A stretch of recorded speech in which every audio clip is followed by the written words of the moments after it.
Apa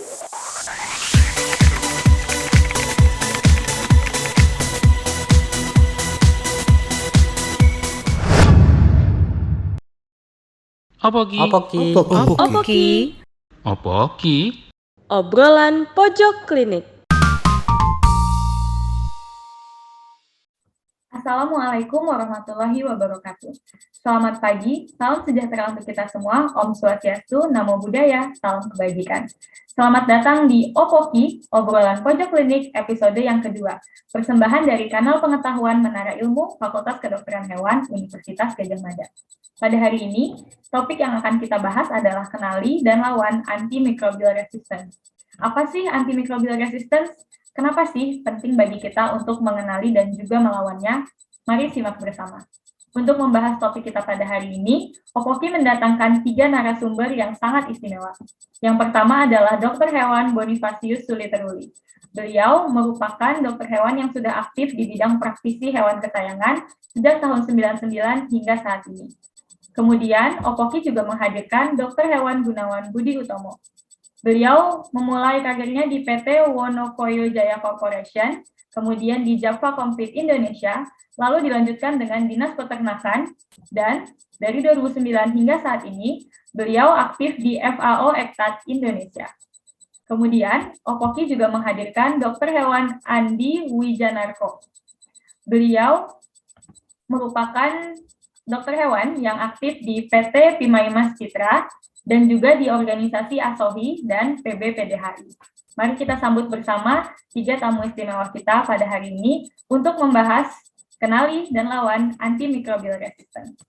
Pada hari ini, Opoki menghadirkan 3 pembicara yang luar biasa untuk mendiskusikan ini bersama-sama. Mari kita kenalan dulu dengan pembicara kita. Yang pertama ada Dr. Hewan Bonifacius Suliteruli. Beliau merupakan dokter hewan yang sudah berkarir sejak tahun 1994 di Animal Health Lab PT Charon Pokpan Jaya Farm. Dan saat ini beliau bekerja sebagai praktek dokter hewan klinik dan juga merupakan ketua 3 PBPDHI. Selamat pagi, dokter. Selamat pagi, Bella. Apa kabarnya, dokter? Baik. Baiklah, kemudian yang kedua, pembicara kita ada Dr. Hewan Gunawan Budi Utomo. Beliau sudah berkarir sejak tahun 1999 di PT Wonokoyo Jaya Corporation, kemudian di PT Java Confit Indonesia, dan juga di Dinas Peternakan Kabupaten HSU Kalimantan Selatan. Saat ini beliau bekerja bersama dengan FAO Ektat Indonesia. Selamat pagi, dokter. Pagi, Dek Bella. Apa kabarnya, dokter? Alhamdulillah sehat. Alhamdulillah. Kemudian pembicara kita yang selanjutnya merupakan Dr. Hewan Andi Wijanarko. Beliau sudah berprofesi sebagai dokter hewan sejak 1995 dan sampai sekarang masih bekerja di PT Pimaimas Citra. Beliau juga merupakan pengurus PBPDHI dan juga organisasi ASOHI. Selamat pagi, dokter. Pagi, Mbak Bella. Apa kabarnya, dokter? Sehat selalu, alhamdulillah. Habis jalan pagi harus segar dan semangat. Alhamdulillah sudah jalan pagi ya, dokter. Baiklah kalau begitu. Nah, sekarang kita akan membahas tentang AMR nih, dokter, antimicrobial resistance. Buat teman-teman di pemirsa di rumah yang mungkin belum mengetahui, sebenarnya antimicrobial resistance itu apa sih, dokter, dan kenapa penting untuk kita ketahui bersama? Mungkin bisa dimulai dari dokter Andi dulu. Terima kasih, Mbak Bella. Jadi antimikroba resisten ini adalah di mana bakteri sudah memiliki kemampuan untuk menahan laju dari pemberian antibiotik. Sehingga dikatakan bakteri tersebut kebal terhadap bakteri tersebut. Nah, ini yang harus kita lawan. Ya, dulu waktu saya pertama kali menjadi seorang TS, itu kita kalau melihat etiket antibiotik terutama, itu ada namanya dosis pencegahan dan dosis pengobatan. Di dosis pengobatan itu biasanya 2 kali dari dosis pencegahan. Setelah adanya pelarangan penggunaan dosis pencegahan dengan keluarnya Permentan nomor 14 tahun 2017, dosis pencegahan dikoret. Semua penggunaan antimikroba harus dengan dosis terapi. Agar apa? Agar tidak terjadi resisten di lapangan. Baik itu terhadap bakteri, virus, jamur, dan parasit. Kenapa hanya bakteri saja? Karena bakteri itu yang sangat penting, bisa menular kepada manusia juga, gen resisten. Ini yang harus kita cegah. Jadi antibiotik itu bukan dilarang, tetapi digunakan dengan bijaksana dan rasional. Itulah yang harus kita kerjakan sebagai dokter hewan. Itu Mbak Bella. Oke, terima kasih dokter. Penggunaan antibiotik yang bijaksana, gitu dokter. Memang itu sangat penting. Kalau di dokter umum biasanya kan suka dikasih tahu antibiotik itu harus habis, gitu ya dokter. Ya, itu salah satu contohnya mungkin untuk penggunaan antibiotik yang bijak kalau di manusia. Nah, sekarang mungkin kalau di hewan nih dokter, Bella mau bertanya kepada dokter Suli. Sebagai praktisi dokter, kalau di hewan, bagaimana contoh penggunaan antibiotik yang bijak dan juga untuk mencegah AMR ini sendiri, dokter? Ya, kalau di dunia kedokteran hewan, yang paling jelas adalah pada saat kita mau memberikan antibiotik, kita harus memastikan bahwa infeksi terjadi memang dikarenakan oleh bakteri ya, karena kita fokusnya pada bakteri. Dan kemudian dosis yang kita berikan juga harus tepat, dan juga kita harus memastikan bahwa seluruh dosis yang diberikan itu betul-betul dimasukkan atau diberikan kepada hewan yang telah kita diagnosis terkena penyakit yang disebabkan oleh bakteri. Nah, yang paling penting lagi bahwa kepastian atau mungkin minimal pendekatan dalam melakukan diagnosis itu harus betul-betul dipertimbangkan dengan matang sesuai dengan kasus yang ada. Jadi evidence base itu amat sangat menentukan. Jadi kita tidak bisa lagi hanya mengira-ira, oh ini penyebabnya adalah bakteri, oh ini adalah penyebabnya yang lain sebagainya, karena memang cukup banyak kasus dengan gejala klinis yang mirip. Akan tetapi pasti ada simptom-simptom tertentu yang bisa mengarah bahwa ini penyebabnya bakterial, ditambah dengan hasil pengujian secara lab. Ini untuk memastikannya. Akan tetapi memang di dalam perjalanan seorang dokter hewan dalam menangani suatu kasus, dia harus betul-betul mempertimbangkan pemberian antibiotik ini adalah pemberian pertimbangan yang terakhir. Setelah dia mempertimbangkan cukup banyak hal, baru kemudian itu dilakukan. Dan kembali lagi saya menegaskan tidak untuk mencegah, tetapi juga hanya untuk mengobati. Pertimbangan spektrumnya juga perlu dipertimbangkan secara matang, apakah kita harus menggunakan spektrum luas atau spektrum sempit, walaupun penyakit yang kita hadapi kadangkala juga membingungkan.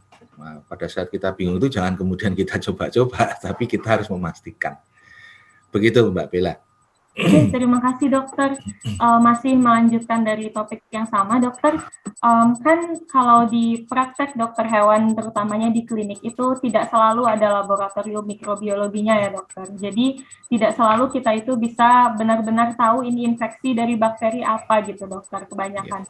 Nah, apabila kita memang misalnya kita sudah mencurigai itu infeksi bakteri, tetapi kita tidak mengetahui itu bakteri apa, itu kan jadinya kita mau menggunakan yang spektrum sempit pun nggak tahu mau spektrum sempit yang mana, terus kalau spektrum luas biasanya belum tahu apakah itu akan ampuh atau tidak mengobatinya.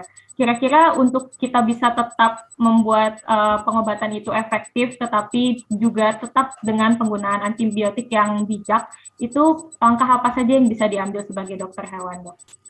Ya, yang paling pertama adalah anamnesis kita harus tepat.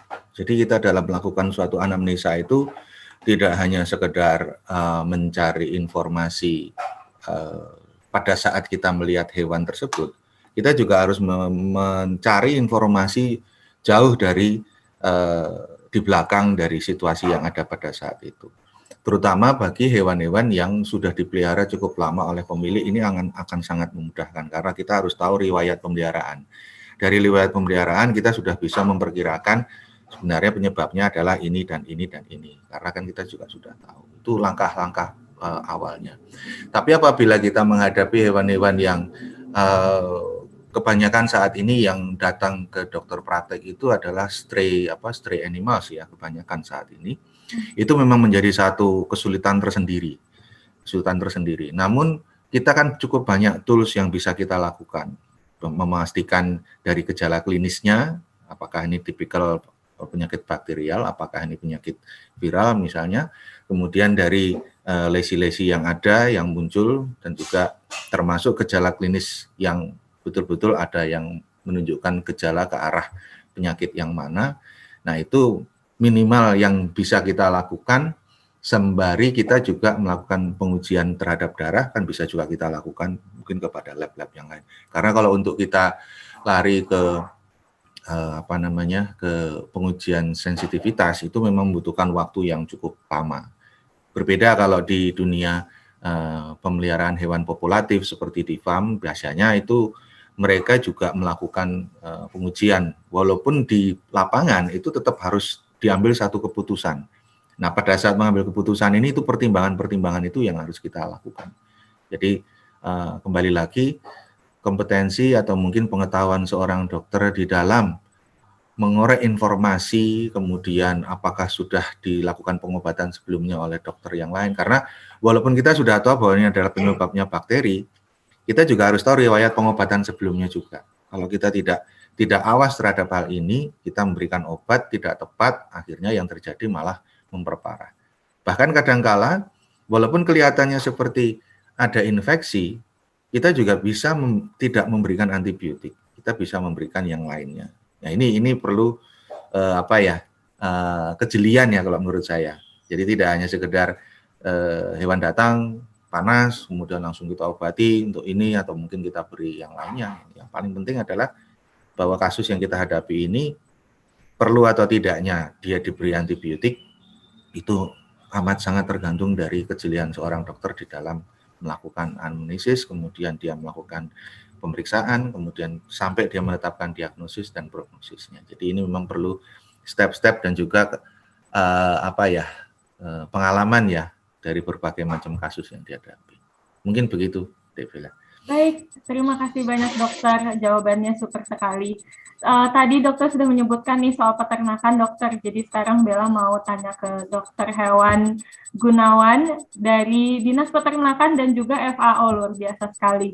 Kalau di dunia peternakan sendiri dokter, selain digunakan untuk pengobatan, antibiotik itu juga sering digunakan sebagai growth promoter ya dokter. Nah, kalau untuk saat ini di Indonesia bagaimana dokter tentang growth promoter ini? Apakah benar-benar sudah dilarang sesuai dengan undang-undangnya dan sudah tidak digunakan lagi, ataukah pada prakteknya tetap ada yang menggunakan? Lalu apakah ada cara yang bijak untuk menggunakan growth promoter yang berbahan dasar antibiotik ini, dokter?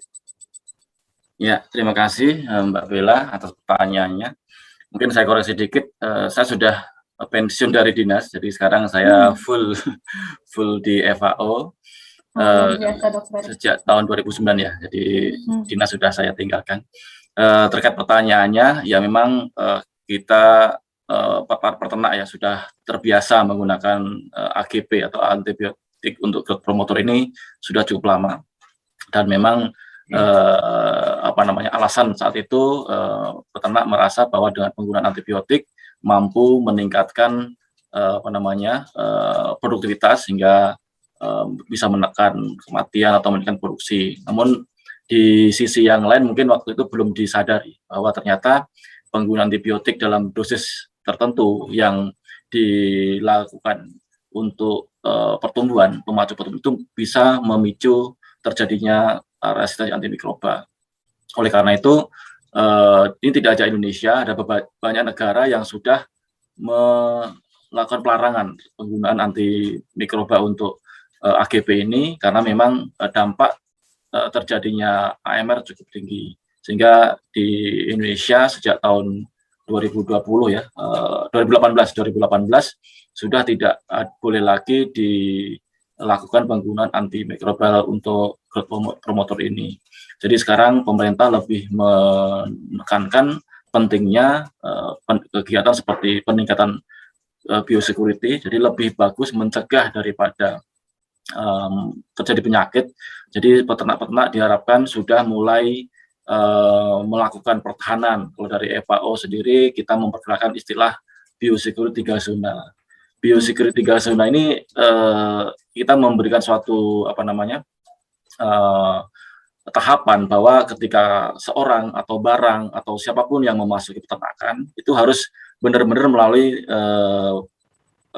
kegiatan yang mengikuti. Misalkan kita mau masuk peternakan, kita mengasumsikan bahwa diri kita itu kotor atau kita membawa virus, bisa dari pakaian, bisa dari sepatu kita. Sehingga ketika masuk, kita harus melakukan pembersihan, kemudian ganti baju, mandi, dan sebagainya di zona kuning atau antara. Sehingga ketika kita masuk ke dalam peternakan itu sudah benar-benar tidak membawa kuman dari luar. Nah, ini kita terus mensosialisasikan kepada peternak, agar peternak menyadari bahwa virus itu tidak tampak dan bisa melekat pada diri kita atau barang yang kita bawa ataupun kendaraan. Kemudian selain biosecurity juga bagaimana mempertahankan daya tahan tubuh unggas sendiri dari dalam, yaitu dengan vaksinasi. Jadi kita juga mendorong agar vaksinasi itu dilakukan dengan tepat pada umur-umur tertentu, sehingga individu dari unggas itu sudah memiliki perlindungan sendiri dari virus yang memang terbiasa di lapangan. Kemudian juga kita mendorong bagaimana good farming practice, ya, bagaimana praktek-praktek peternak yang baik di peternakan itu juga diterapkan. Kemudian untuk akhir-akhir ini memang kita mempromosikan penggunaan antibiotik yang bijak dan bertanggung jawab. Artinya, mohon maaf, ini ada gangguan saya. Iya, tidak apa-apa dokter. Pindah lokasi dulu ya dokter ya.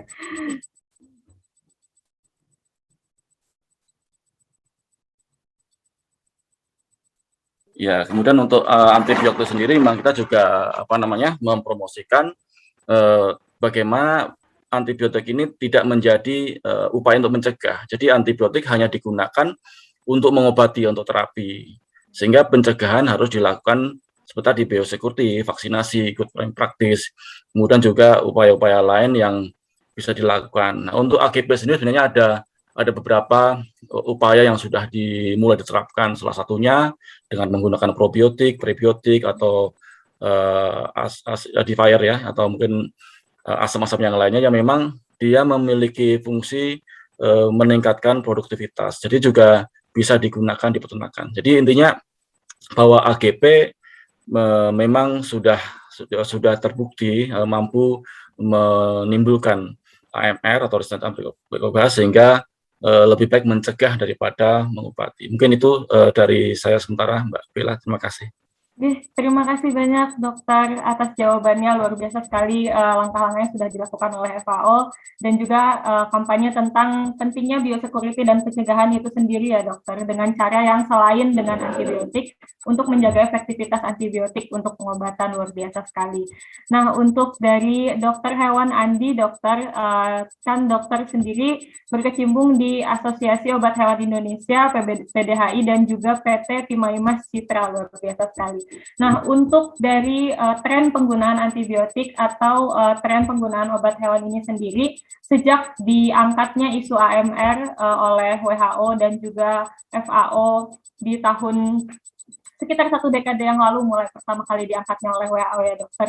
Apakah ada perubahan dari tren penggunaan obat hewan di Indonesia? Apakah dokter hewan mulai beralih dari antibiotik ke cara-cara lainnya untuk pencegahan? Ataukah kalau dari trennya itu sendiri belum terlihat terlalu berubah, dokter? Jadi gini, di Undang-Undang 18 tahun 2009, Undang-Undang Peternakan dan Kesehatan Hewan, di pasal 22 ayat 4 poin C sudah disebutkan setiap orang dilarang menggunakan pakan yang mengandung hormon tertentu dan atau antibiotik di luar pakan. Jadi dari tahun 2009 undang-undangnya sudah ada, kemudian baru di tahun 2017 permentannya muncul. Ya, tadi Mas Gun sudah sampaikan di 2018 kita sudah sepakat tidak boleh menggunakan AGP lagi. Kita tidak boleh menggunakan dosis pencegahan lagi. Ini sudah dilarang. Tujuan pelarangan itu sudah jelas. Yang pertama itu mencegah terjadinya residu. Yang kedua, mencegah gangguan kesehatan manusia yang mengkonsumsi. Yang ketiga, mencegah timbulnya resistensi. Yang keempat, mencegah efek hipersensitif, karsinogenik, mutagenik, teratogenik. Ya. Kemudian yang kelima, mencegah akibat tidak ramah lingkungan. Nah ini sudah jelas pelarangannya. Jadi kami dari kawan-kawan di industri obat hewan harus taat dan patuh dengan aturan yang telah ditetapkan. Memang di awal-awal pelarangan itu sempat timbul kegalauan karena masih sedikit sekali obat-obat pengganti antimikroba ini yang ada. Jadi setelah kita banyak bermunculan probiotik, prebiotik, enzim, acidifier, obat-obat alami. Nah ini mulai itu banyak digunakan. Yang terakhir kita banyak berdebat adalah tentang penggunaan ionofor, mana ionofor ini adalah sebagai pencegahan untuk koksidiosis. Nah di awal memang ionofor di permentan masuk ke dalam golongan antiparasit. Dan disitulah terjadi diskusi panjang bahwa ionofor adalah dikategorikan sebagai antibiotik. Dan keluarlah juknis tentang penggunaan medicated feed. Dan semua kita turuti. Meskipun ada masih sangat kecil sekali yang masih melanggar. Itu mana ini adalah tugas kita sebagai dokter hewan, melakukan sosialisasi tanpa henti, melakukan kesadaran kepada teman-teman dokter hewan tanpa henti agar semua dosis-dosis terapi yang sudah diterapkan harus kita patuhi. Dosis-dosis pencegahan yang sudah dilarang kita hindari. Ini yang selalu kita kampanyekan. Makanya kemarin dari FAO, Kementerian Pertanian, asosiasi mengeluarkanlah AMS, antimikrobial stewardship atau penata gunaan antimikroba di lapangan. Ini dikeluarkan apa? Agar teman-teman dokter hewan menimbulkan sebuah kesadaran bahwa dosis terapi adalah yang harus digunakan. Kita tinggalkan dosis pencegahan. Ini yang harus kita berikan kesadaran, kemudian kita dalam hal penggunaannya di AMU, antimicrobial use, ya, kita gunakan dengan tepat, diagnosa tepat, aplikasi tepat, pemberian obat yang tepat, agar tidak menimbulkan resistensi di lapangan. Itu yang akan kita terus giatkan, kita kampanyekan di semua sektor peternakan. Itu Mbak. Terima kasih banyak dokter atas jawabannya, luar biasa sekali. Menyambung dari pembicaraan tadi dokter Bella Rasa, untuk masalah AMR ini dari tahun ke tahun sudah ada perkembangannya, dari awal dulu pas permentan baru keluar sampai sekarang pastinya sudah ada perubahannya. Kalau menurut dokter sendiri untuk saat ini nih dokter, di tahun 2021, di mana sudah banyak yang menghindari dosis pencegahan dan juga sudah banyak peternakan yang beralih dari AGP ke opsi-opsi yang lebih alami dan tidak menyebabkan resistensi maupun residual tadi ya dokter. Menurut dokter kalau di tahun 2021 ini apa tantangan dari isu AMR ini yang masih ada dan masih perlu untuk kita lawan bersama gitu dokter? Ya, jadi gini, kalau yang harus kita lakukan adalah bentuk kesadaran. Sosialisasi bentuk kesadaran agar setiap dokter hewan menggunakan antimikroba ini dengan bijak dan rasional. Dan jangan lupa, dalam hal penggunaan, ini termasuk obat keras. Di mana obat keras diamanahkan harus dengan resep dokter hewan. Inilah tugas dokter hewan dalam hal pencegahan terjadinya antimikrobial resisten. Jadi dulu waktu kami masih awal-awal jadi PS, ada kalimat itu, obat keras harus dengan resep dokter hewan. Tetapi jarang sekali diaplikasikan di lapangan. Nah kemarin, Kamafed, Fakultas Kedokteran Hewan, Fakultas Farmasi, berusaha membuat persepan populatif. Untuk apa? Untuk perunggasan dan untuk ikan. Alhamdulillah kemarin sudah disosialisasikan kepada KKP dan kami-kami. Semoga ke depan ini bisa dijadikan pegangan, acuan dalam hal kita sebagai dokter hewan turut serta berpartisipasi mencegah dan mengendalikan antimikrobial resisten. Dengan apa? Dengan kesadaran dan penggunaan resepan yang baik dan benar. Itu, terima kasih. Terima kasih banyak dokter, luar biasa. Kemudian beralih ke klinik kembali dengan dokter hewan Suli. Kalau di klinik sendiri dokter di tahun 2021 ini, belakangan ini, apa tantangan terhadap AMR yang masih terjadi dan perlu kita tangani bersama dokter?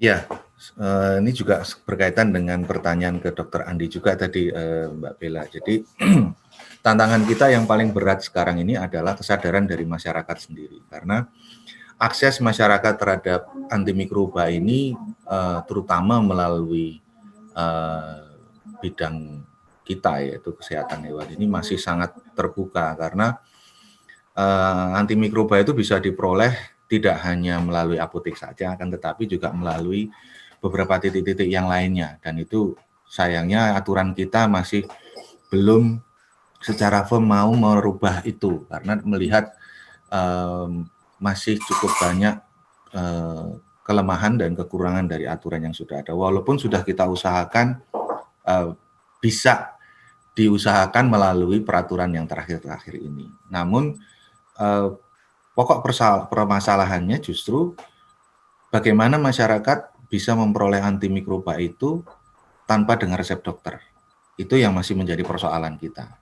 Jadi termasuk juga kami yang berada di klinik, itu juga persoalan yang sama. Tidak jarang hewan-hewan yang sudah dibawa ke klinik kita saat ini pun sudah diobati sendiri oleh pemiliknya.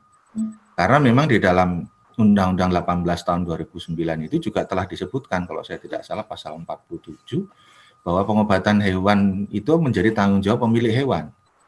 Nah, ini juga menjadi satu hal yang perlu kita pertimbangkan juga dari sisi regulasi. Bagaimana sih sebenarnya sistem yang mau kita bangun ini dengan baik? Nah, ini juga menjadi tantangan berat juga. Kalau toh pun di dalam klinik sendiri itu berkaitan langsung dengan kepemilikan hewan yang secara individu, artinya jauh lebih luas yang harus dilakukan. Pertama-tama adalah kesadaran dari seluruh pemilik-pemilik hewan ini. Kalau di peternakan kan satu orang pemilik memiliki ribuan ekor bahkan jutaan ekor itu, tapi yang punya hanya satu, bisa jadi hanya 2 orang yang mengerjakan yang cukup banyak. Tapi kan dari sisi kepemilikan kan berbeda ini Mbak Bella. Nah kalau di hewan-hewan individu, ya satu individu dimiliki oleh satu orang, kurang lebih begitu, jadi orangnya lebih banyak. Nah kita harus menyadarkan mereka juga, bagaimana cara-cara seperti yang tadi dikatakan oleh Dr. Gunawan, biosecurity, kemudian good rearing practices atau mungkin budidaya yang baik pada hewan peliharaan itu juga harus kita ajarkan kepada seluruh pemilik hewan. Jadi kerangka preventive medicine atau mungkin kedokteran pencegahan itu harus lebih diperkuat lagi, sehingga setiap orang yang mau memiliki hewan atau mereka yang memiliki hewan harus sadar manajemen juga. Ini yang menjadi tantangan berat, karena kan itu tidak berkaitan langsung dengan dokternya, karena itu langsung pemiliknya kan yang punya tanggung jawab. Nah, kalau dokternya kan cuman terima, dok sakit tolong disembuhin, ya ibaratnya ya sekarang ya mohon maaf, dokter hewan praktisi klinisi lah ibaratnya itu, ibaratnya ada orang datang bawa mobil, tolong mobil saya atau kendaraan saya diperbaiki sampai sembuh, sampai sehat, sampai bisa jalan lagi. Ya ini kan sebenarnya sudah melampaui kewenangan seorang dokter kalau bicara lah, kalau hewannya memang kondisinya sudah mau mati terus kita disuruh jangan sampai mati, ya nggak bisa lah. Nah ini menjadi tantangan juga. Jadi tidak hanya sekedar bagaimana kita melakukan upaya-upaya pencegahan pencegahan resistensi antimikroba, kemudian bagaimana kita juga mempertanggungjawabkan penggunaan antimikroba secara bijak dan bertanggung jawab, itu juga amat sangat erat kaitannya dengan kesadaran masyarakat. Jadi client education itu sangat penting. Jadi jangan dibalik, client education supaya mereka selalu sering datang ke dokter hewan, tetapi justru malah lebih baik kita berbicara status kesehatan hewan pemilik itu tetap sehat sehingga mereka tidak perlu datang ke dokter hewan. Tapi ini paradigma ini yang menjadi tantangan berat, Mbak Bella. Karena Iya, rekan dokter. kita selalu melihat total omset yang datang itu adalah itu yang menghasilkan bagi mereka ya, mohon maaf ya ini, tapi ini realita. Ya dokter. Nah itu jadi harusnya fokusnya bahwa dalam dunia kedokteran hewan itu adalah fokusnya adalah bagaimana mencegah, bagaimana menjaga status kesehatan hewan, bagaimana hewan yang sakit kita kembalikan menjadi sehat, dan bagaimana kita berupaya supaya hewan yang sehat ini tidak menjadi sakit. Nah itu yang harus mulai kita kembangkan untuk saat ini. Jadi tantangannya ya cukup berat. Kita harus berhadapan langsung dengan masyarakat, menyadarkan masyarakat dengan situasi semacam ini. Mungkin begitu. Setuju dokter, setuju. Apalagi saat ini dengan perkembangan sosial media itu juga secara tidak langsung banyak perkembangan misinformasi ya dokter. Betul, ya. Ya, Ada betul. banyak sekali di Twitter, di Facebook itu yang secara anonimus ngasih saran caranya ngobatin hewan gitu. Kita nggak tahu di balik akun anonimus itu apakah dokter hewan atau bukan, apa jangan-jangan breeder, atau jangan-jangan cuma pemilik hewan aja, atau bahkan nggak ada hubungannya gitu ya dokter. Tapi ngasih tips and trick cara ngobatin hewan gitu dokter. Ya memang itu Mbak, satu tantangan lain lagi ya. Mungkin banyak mungkin dari kita di antara dokter hewan itu tidak menyadari bahwa hewan itu dalam status hukumnya itu adalah benda yang dapat dimiliki. Jadi masih benda. Jadi bukan, tetapi dalam perlakuannya setiap orang, jadi setiap orang termasuk kita sebagai dokter hewan pun harus memperlakukan hewan itu dengan tata susila yang benar. Sehingga kenapa ada ranah aturan pidananya. Kalau orang menyiksa hewannya sendiri, tidak memberi makan, itu ada ranah pidananya. Tapi dari sisi yang lain, dia itu adalah benda. Nah ini yang menjadi kesulitan kita, begitu itu dalam penguasaan kepemilikan seseorang, tanggung jawab itu berada di tangannya dia, bukan di tangan dokter hewannya. Jadi kalau misalnya hewannya sakit di tangan dokter hewan, ya akhirnya karena dia benda, dokter hewannya yang disalahkan, kan gitu ya. Tapi di sisi lain, pada saat mereka sakit, si pemilik mengobati sendiri, dokternya tidak bisa menyalahkan mereka, karena itu adalah milik mereka sendiri. Jadi harus ada kesadaran dua belah pihak. Benar itu tantangan sekali, terberatnya. Benar sekali dokter. Terima kasih dokter. Selanjutnya mungkin Bella mau sedikit membahas tentang efek dari AMR ini sendiri kepada kesehatan publik ya dokter, baik itu hewan maupun manusia. Dari dokter hewan Gunawan, kan AMR ini seperti yang kita ketahui itu bisa menyebar dan bisa mempengaruhi kesehatan manusia juga ya dokter. Kira-kira untuk belakangan ini dokter, seperti apa masalah AMR ini mempengaruhi masalah kesehatan publik dan apa yang bisa kita lakukan untuk menjaga supaya AMR ini tidak menyebar lebih luas dan tidak menjadi masalah yang lebih besar lagi bagi kesehatan hewan dan juga manusia, dokter. Ya, terima kasih Mbak Bella. Jadi terjadinya AMR ini memang tidak hanya terjadi di manusia saja, tapi juga di hewan maupun di lingkungan. Karena semua bakteri atau mikroba yang ada di lingkungan ini bisa menjadi resisten itu ada dua cara. Pertama memang dia karena alami, karena adanya bakteri, kemudian ada antibiotik mikroba, kemudian mereka bertemu adanya seleksi ya. Bakteri yang tak bertahan dia mampu berkembang, bakteri yang tidak bertahan dia mati. Nah, bakteri yang bertahan inilah nanti dia akan berkembang biak menjadi bakteri yang kebal tadi. Dan itu bisa terjadi di manusia maupun di hewan maupun di lingkungan. Jadi ini harus dipahami bersama bahwa AMR bukan masalah satu sektor saja, tapi masalah bersama. Sebagai contoh, ketika kita memberikan antibiotik tidak bijak dan tidak bertanggung jawab di hewan, misalkan berlebihan atau kurang, bakteri normal atau bakteri yang ada di dalam tubuh tersebut akhirnya bisa resisten dan menyebar ke dalam ke lingkungan maupun ke manusia. Bakteri sendiri juga bisa terjadi resistensi karena dapatan atau perolehan. Sebagai contoh, dari bakteri yang sakit tadi, yang resisten, dia bisa menular ke bakteri yang sebelumnya belum resisten, juga bisa. Dan hal itu yang menjadi kewaspadaan. Sehingga memang kita harus melihat dari sisi yang lebih luas. Di dampak di hewan secara jelas akan merugikan dalam sisi ekonomi. Misalkan kita punya peternakan, kemudian di situ bakteri yang sehingga ketika unggas-unggas atau hewan kita sakit, dia tidak bisa disembuhkan, sehingga biaya untuk pengobatan lebih banyak, kemudian lama kesembuhan juga lebih panjang, sehingga itu semua akan menimbulkan kerugian bagi pemilik hewan atau peternak. Kemudian dampak dari sisi manusia. Ini AMR pada sisi manusia ini adalah sebagai finalnya ya. Ketika terjadinya di hewan, lingkungan atau manusia sendiri, dampak yang paling terasa adalah ketika seorang manusia dia sakit, kemudian tidak ada satupun antibiotik yang bisa mengobatinya, kemudian dia meninggal bukan karena dia penyakit tersebut, tapi karena tidak ada obat yang bisa menyembuhkan, sehingga penyakit dalam tubuhnya semakin lama semakin parah. Kemudian otomatis juga memperlambat kesembuhan, biaya tinggi. Jadi AMR ini tidak hanya merugikan dari sisi kesehatan, tapi juga merugikan sisi ekonomi, sehingga diprediksi kalau ini tidak ada pengendalian yang komprehensif ya seluruh dunia, pada tahun 2050 ada 10 juta orang yang meninggal tiap tahun dengan kerugian mungkin sekitar berapa triliun dolar. Itu juga menjadi beban bagi dunia ya, bukan bagi negara. Ketika karena kerugian ekonomi meningkat, ekonomi kacau nasional, mungkin muncul stabilitas nasional yang terganggu. Ini nanti rentetannya panjang. Jadi rentetan panjang, tidak hanya kita mungkin mikirnya ini hanya obat ya, tapi ketika obat itu menjadi suatu superbug ya, bakteri yang tidak bisa disembuhkan, kemudian bakteri atau kuman tersebut bisa menyebabkan kematian, kemudian kerugian ekonomi dan sebagainya, ini akhirnya menjadi kondisi yang tidak bagus.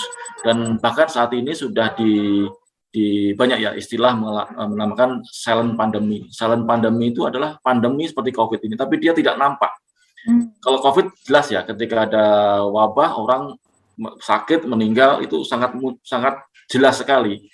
Berapa orang meninggal sekian tahun dengan COVID karena udah ada deteksinya.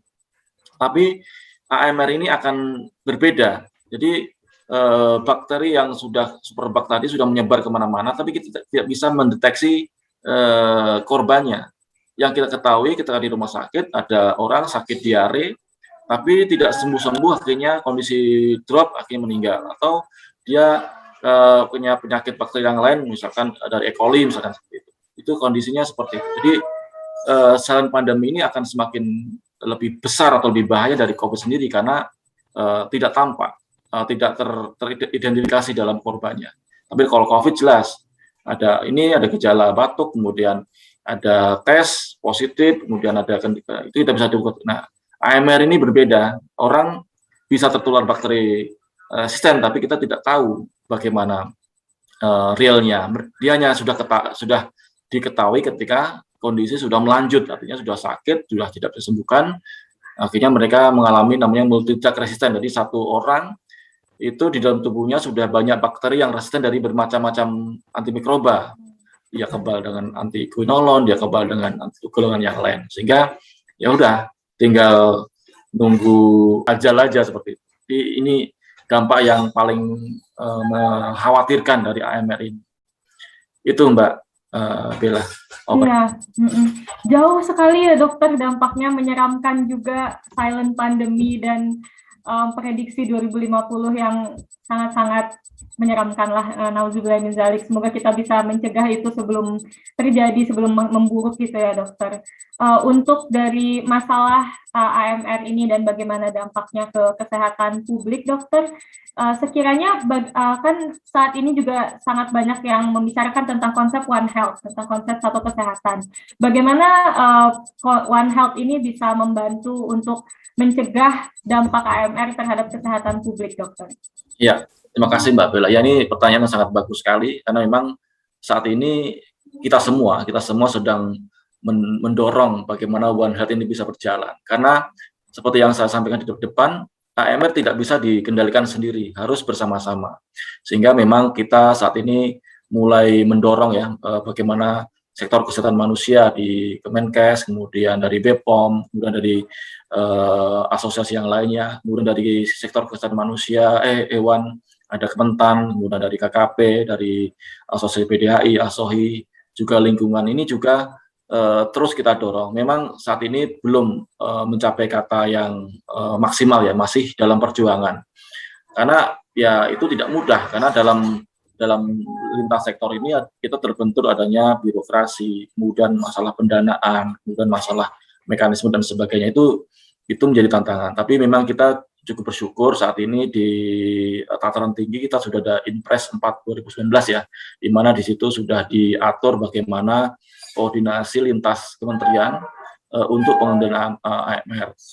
Kemudian juga sudah ada peraturan Permenko PMK yang baru saja terbit. Di situ juga sudah menyebutkan tentang rencana aksi nasional untuk AMR ini 2020-2024. Sehingga saat ini sebenarnya sudah ada ya materi-materi untuk itu sudah ada dari secara regulasi sudah ada. Tinggal bagaimana mendapatkan komitmen dari masing-masing sektor ini. Bagaimana Menteri Pertanian, bagaimana Menteri Kesehatan, Menteri KKP dan sebagainya itu bisa duduk bersama dalam kegiatan ini sehingga bisa mendukung dalam hal finansial, dalam sumber daya, kemudian dalam program-program yang sifatnya bersama itu semakin banyak. Ketika dalam tataran level tinggi sudah komitmen, kemudian diikuti dukungan dari private sector ya, swasta, dari perusahaan pakan, perusahaan obat, peternakan, kemudian dari masyarakat sendiri, mereka juga merasa ini penting. Saya yakin One Health ini akan terwujud. Jadi One Health akan terwujud jika semua sektor, semua lini, semua stakeholder itu sudah mempunyai satu komitmen, satu semangat bahwa ini harus dicegah, harus dikendalikan, itu kan bisa. Tapi memang saat ini masih berjuang, harapannya dengan perangkat hukum yang sudah ada, kemudian tinggal nanti bagaimana komitmen-komitmen dari level baik pemerintah, swasta maupun masyarakat. Itu Mbak Bella. Terima kasih banyak dokter, luar biasa sekali jawabannya. Jadi kalau misalnya One Health ini bisa terwujud dan bisa terlaksana dengan baik dan juga dengan konsisten, insya Allah bisa membantu mencegah prediksi yang buruk tadi untuk terjadi di kenyataan ya dokter, ya luar biasa sekali.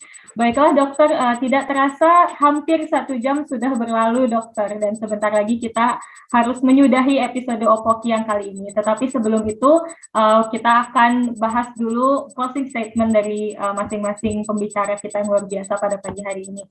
Jadi dokter, seperti yang tadi sudah dibuka sedikit, salah satu masalah yang terbesar saat ini tentang banyak hal, termasuk diantaranya AMR dan juga pengobatan di dunia kedokteran hewan ini adalah misinformasi yang tersebar di media sosial ya dokter. Karena sekarang penggunaan media sosial itu bisa menyebabkan cepatnya informasi itu tersebar, baik itu informasi yang benar maupun yang kurang benar gitu ya dokter. Jadi salah satu cara yang bisa kita lakukan untuk mencegah itu adalah melawan misinformasi tersebut dengan informasi yang benar. Jadi penting sekali peran dokter hewan dan juga banyak pihak lainnya untuk hadir di media sosial dan melawan misinformasi tersebut dengan memberikan informasi yang benar. Itu juga salah satu penyebabnya kenapa KPMI FKH UGM membuat program podcast Opoki ini dokter, untuk menyebarkan informasi yang benar. Semoga saja nantinya episode podcast ini akan ditonton oleh banyak mahasiswa, banyak dokter hewan, dan juga banyak pemilik hewan maupun peternakan agar bisa mengetahui informasi yang benar mengenai antimicrobial resistance. Nah, dari Dokter Andi terlebih dahulu, apa nih dokter pesan yang mau disampaikan untuk pemirsa Opoki tentang AMR dan pencegahannya? Dipersilakan dokter.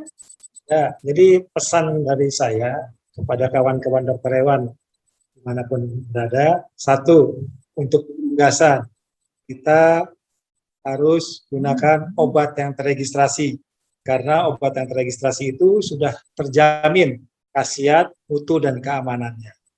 Dua, gunakan resepan dokter hewan. Yang ketiga, gunakan dan lakukan biosecurity 3 zona untuk mencegah timbulnya penyakit di lapangan.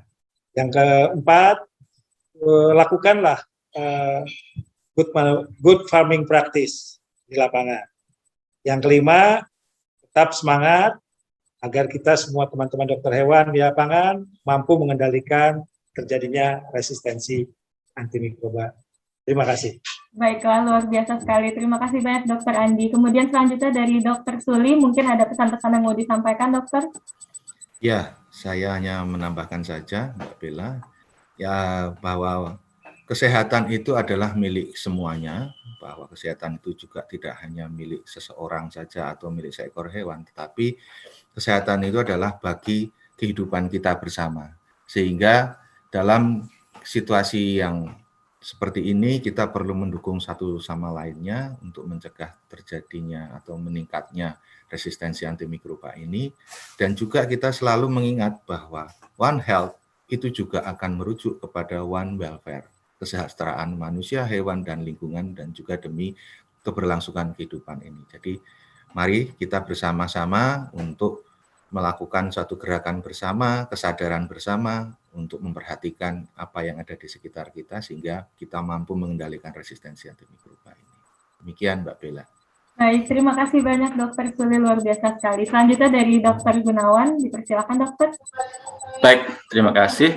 Kunci pengendalian AMR adalah penatagunaan antimikroba, yaitu responsibility, artinya tanggung jawab dokter hewan sebagai otoritas veteriner, kemudian reduce, menurunkan penggunaan antimikroba dengan kegiatan-kegiatan pencegahan seperti biosecurity dan sebagainya, kemudian refine, artinya menggunakan antimikroba dengan bijak dan bertanggung jawab dengan sesuai dosis, kemudian sesuai dengan durasi dan sebagainya, kemudian review, artinya kita harus mereview bagaimana implementasi dari AMS ini secara benar, dan terakhir ini refine, responsibility, reduce, review, dan replace, artinya kita harus mengembangkan antibiotik, antimikroba alternatif seperti dari herbal, probiotik, asam amino dan sebagainya sebagai pengganti antimikroba. Jadi kita lebih baik menghindari penggunaan antimikroba yang sifatnya bisa menimbulkan resistensi.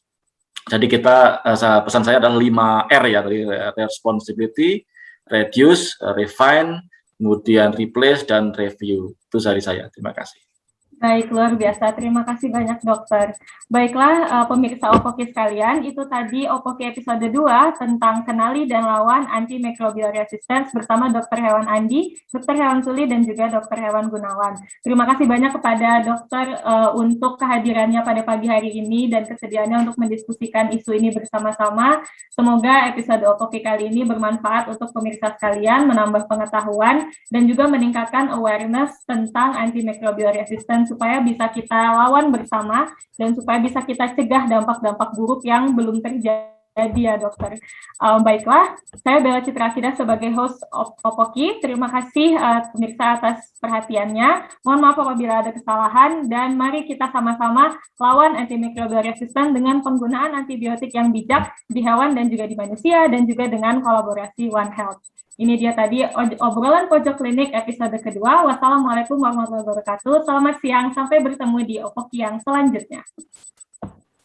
Opoki. Opoki. Opoki. Obrolan pojok klinik.